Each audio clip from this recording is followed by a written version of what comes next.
ఓం సాయిరామ్. శ్రీ సచ్చిదానంద సమస్త సద్గురు సాయినాథ్ మహారాజ్కి జై. మన సాయి కుటుంబ సభ్యులందరికీ నమస్కారం అండి. ఆ సాయినాథుని ఆశీస్సులు మనపై ఎప్పుడూ ఉండాలని మనస్ఫూర్తిగా ఆ సాయినాథుని కోరుకుంటున్నాను. ఈరోజు ఒక మంచి సందేశంతో మీ ముందుకు వచ్చాను. బాబా గారు మనకు తెలియజేయబోయే సందేశం ఏమిటో ఇప్పుడు మనం తెలుసుకుందాం. ఇంతకన్నా ముందు నా ఛానల్ని కొత్తగా ఎవరైనా చూస్తున్న వారుంటే సబ్స్క్రైబ్ చేసుకోండి. నా వీడియోను ఎక్కడా స్కిప్ చేయకుండా చూడండి. నా వీడియో కనుక మీకు నచ్చినట్లయితే ఒక చిన్న లైక్ చేయండి ఫ్రెండ్స్. ఇక బాబా గారి సందేశం ఏమిటో తెలుసుకుందాం. ఒకసారి ఈరోజు నన్ను చూడగానే నా చేతిని తాకు. నీకు ఉన్నటువంటి బాధను దూరం చేసి ఒక మంచి సంతోషకరమైనటువంటి వార్తను చెబుతాను. ఒక్క క్షణంలోనే నీ మనసులో నీవు అనుభవిస్తున్నటువంటి ఆ బాధనంతా దూరమైపోతుంది అని బాబా గారు అంటున్నారండి. మరి ఆ సందేశం ఏమిటో అనేసి ఇప్పుడు మనం తెలుసుకుందాం. నీవు కష్టపడి చేసినటువంటి పని కానీ, నీ మనసులో బాధపడినటువంటి సమస్యలకు ఒక గొప్ప పరిష్కారం కానీ ఏదీ కూడా నీకు దొరకడం లేదు అని నీకు బాధగా ఉంది కదా. నీవు నీ యొక్క ప్రయోజనాల కోసం ఏ పనిని ఎంచుకోలేదు. నీ కుటుంబానికి సహాయం ఉండి కుటుంబానికి ఎంతో కొంత మేలు జరిగేటటువంటి పరిస్థితిని తీసుకురావాలని నీవు ఒక మంచి పనిని ఎంచుకున్నావు. నీవు ఎంచుకున్నది మంచి పనే కానీ ఆ మంచి అన్నది నమ్మకం కలగడానికి సహాయమైతే పడుతుంది. చెడు ప్రచారం సమాజంలోకి వెళ్ళినంత త్వరగా మంచి వెళ్ళలేదు కదా. అందువలన నీవేమీ కూడా నిరాశ చెందనవసరం లేదు. మంచి ప్రజల్లోకి చేరడానికి సమయం పడుతుంది. అది వారి మనసులో స్థిరంగా స్థానాన్ని సంపాదించుకుంటుంది. చెడు అనేది ఎంత త్వరగా వెళుతుందో అంతే త్వరగా ముగిసిపోతుంది.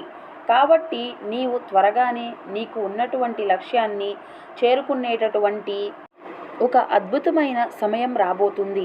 ఆలస్యం అవుతుందని ఏమీ కూడా బాధపడవద్దు. నేను అన్నీ కూడా చూస్తూనే ఉన్నాను. నీవు ప్రతిరోజు కూడా ఈ విషయం వలన దుఃఖిస్తూ ఉంటున్నావు. ఎంతో కన్నీరును వృధా చేసుకుంటున్నావుగా. చూడు బిడ్డ, నీవు విలువైనటువంటి కన్నీరుని వృధా చేయవద్దు. కన్నీరు కార్చేటటువంటి పరిస్థితి నీకు ఇక ఎప్పుడూ రానివ్వను. ఏ పనిలోనైనా సరే విజయంగా తోడవడానికి సహాయపడతాను.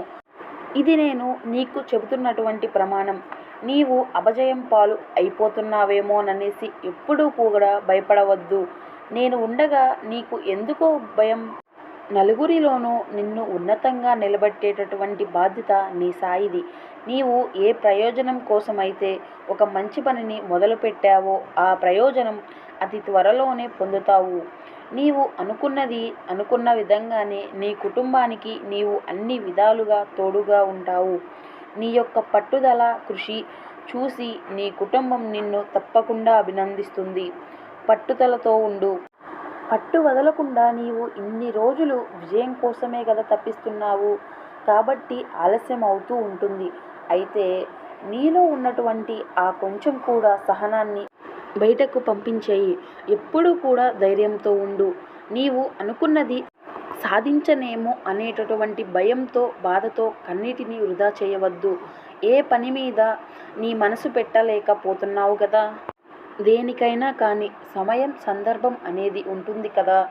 ఏ సమయం ఆరంభమైందో నీకు కూడా బాగా అర్థమవుతుంది. అందువలన నీ విజయాన్ని ఒక మంచి స్థాయికి చేరవేయబోతున్నాను.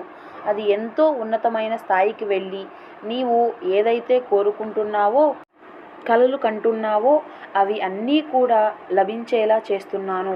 ఇక ఎప్పుడూ కూడా అపనమ్మకంతో దుఃఖించవద్దు. నా బిడ్డ దుఃఖిస్తే నా మనసు ఎంతో వేదన చెందుతుంది. నీకు నీవుగా అనుకున్నటువంటి పనులన్నీ కూడా చక్కగా విజయవంతమై నీ మనసుకు, నీ కుటుంబానికి ఆనందాన్ని కలిగించేలా చేస్తాయి. ఈ శుభవార్తని నీవు 1-2 సంవత్సరాలు కాదుగా, కొన్ని సంవత్సరాలుగా వినాలి అని ఎదురు చూస్తున్నావుగా. మరి ఆ శుభవార్త నీకు చేరాలని అంటే నీవు కూడా కాస్త ఎదురు చూడవలసి ఉంటుంది.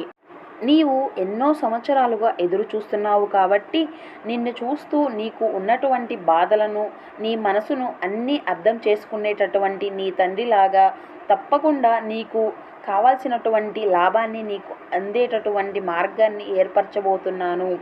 నీకు ఈరోజు ఈ సందేశం ద్వారా ఒక గొప్ప శుభవార్త అయితే అందివ్వబోతున్నాను.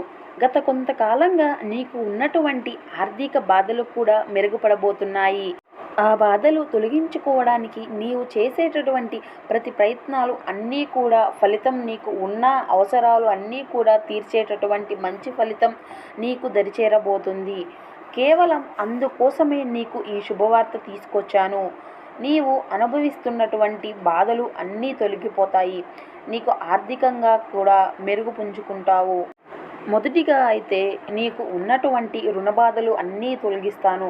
ఎవరికైతే నీవు బాకీ పడి ఉన్నావో వారికి తిరిగి ఇవ్వలేక ఎన్నో ఇబ్బందులు పడుతూ నీవు నీ కుటుంబానికి ఎన్ని రకాల బాధలు అనుభవిస్తున్నారో నేను అన్నీ చూస్తూ ఉన్నానుగా. కాబట్టి వారి సొమ్ము వారికి చెల్లించడానికి ఈ రోజు నుండే నీకు ధనం లభించబోతుంది. కొద్ది రోజులలోనే నీకు ఉన్నటువంటి రుణభారం మొత్తం కూడా తొలగించబడుతుంది. ఆ తరువాత నీకు కోరుకునేటటువంటి సౌఖ్యాలు ఏర్పరచడానికి ఒక గొప్ప అవకాశం లభిస్తుంది. నీకు ఉన్నటువంటి రుణబాధలు తొలగిపోవడం వల్ల చాలా ప్రశాంతత అనేది కలుగుతుంది. కాబట్టి నీవు కోరుకున్నటువంటి కోరికలు అన్నీ కూడా తీరబోతున్నాయి. నీకు ఉన్న సమస్యలు అన్నీ కూడా నీ నుండి పారిపోబోతున్నాయి. బిడ్డ, నీవు కోరుకున్న విధంగా నీ సమస్యలు తొలగిపోవడానికి అవసరమైనటువంటి ధనాన్ని నీవు చేసేటటువంటి పనిలోనే నీవు సంపాదించడానికి ఒక గొప్ప మార్గాన్ని అయితే కలిగిస్తాను. మరి నీవు నాకు ఒక మాట ఇచ్చినట్లుగా అందులో కొద్ది భాగాన్ని పేదవారికి ఇచ్చినట్లుగా సహాయార్థం అప్పగిస్తావా? నీవు తప్పకుండా చేయగలవు. నీపై నాకు ఆ నమ్మకం ఉంది. సంకల్పం గొప్పదా అంటే అవలీలగా విజయాన్ని సాధించవచ్చు. నిరాశలు నిస్పృహలు నీ విజయానికి అడ్డుగోడలుగా ఉన్నాయి. కాబట్టి వాటిని మాత్రం ఎప్పటికీ నీ దరికి చేరనివ్వను. అనుకున్న పనులు తక్షణమే జరగాలి అంటే నీకు వీలు కుదిరినప్పుడల్లా ప్రతి గురువారం కానీ లేదా నీకు వీలైన గురువారం కానీ శనగలతో దండను గుచ్చి నాకు సమర్పించు. అలా కుదిరినప్పుడల్లా చేస్తూ ఉంటే నీకు ఉన్నటువంటి అడ్డంకులు అన్నీ కూడా త్వరలోనే తొలగిపోతాయి బిడ్డ. అయితే ఇలా కూడా అడగవచ్చు, బాబా మేము ధనహీనులం అయినంత మాత్రాన మాకు ఇంతగా అవమానాల అనుభవిస్తూ కనీసం మేము కోరుకునేటటువంటి చిన్న చిన్న ఆనందాలు కూడా నోచుకునేటటువంటి దౌర్భాగ్య స్థితిని మాకు ఎందుకు కల్పించావు బాబా?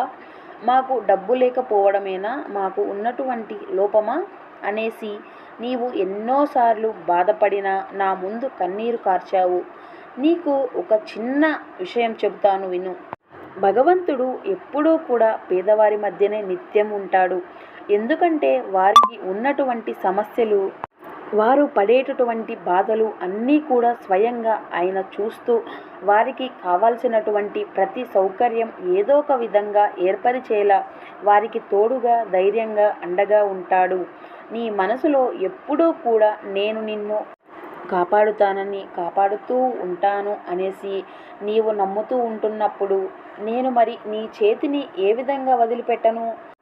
సదా నీతోనే ఉంటూ నీకు ఉన్నటువంటి ప్రతి సమస్య నా సమస్యగా స్వీకరించి భారాన్ని నాపై మోపి నీవు స్థిరంగా ఉండడం నేర్చుకో. అప్పుడే నీకు ఉన్నటువంటి సకల సమస్యలు తొలగించేటటువంటి ఒక గొప్ప పరిష్కారం నీ ముందే నీ సాయి ఉంచుతాడు. సంతోషంగా ఉండు అని ఈరోజు బాబాగారు మనకు ధైర్యాన్ని చెప్పేటటువంటి మాటలను ఈ సందేశం ద్వారా తెలియజేశారండి. మరి ఈ సందేశం మీ అందరికీ నచ్చుతుంది అని అనుకుంటున్నాను. ఈ సందేశం మీకు నచ్చినట్లయితే ఒక చిన్న లైక్ చేయండి friends. Thank you for watching.